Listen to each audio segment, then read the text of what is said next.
में इनका blog channel में आप लोग का बहुत बहुत स्वागत है। गाइस आज हम आए हैं एक इसका जगह तो नहीं पता है मुझे, मेरे जीजा लिवा के आए हैं दूर मुझसे, मैं पूछती हूँ इनसे। ये एक पुल है और यहाँ गंगा मैया हैं और पास में ही है गंगा मैया। मैं पुल के ऊपर से आप लोग को दिखा रहे हैं, देखिए। और ये गंगा मैया बहुत दूर तक गई हैं, मानो लगता है सच में दर्शन हो गया हो इनका। बहुत अच्छा लग रहा है मुझे देख के और मेरा बहुत भाग्य है कि मैं इनकी दर्शन कर पा रही हूँ।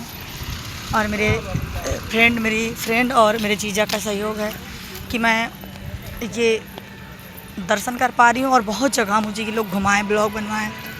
देखिए गाइस, देखिए सब फूल उसमें डाले हैं माता जी में।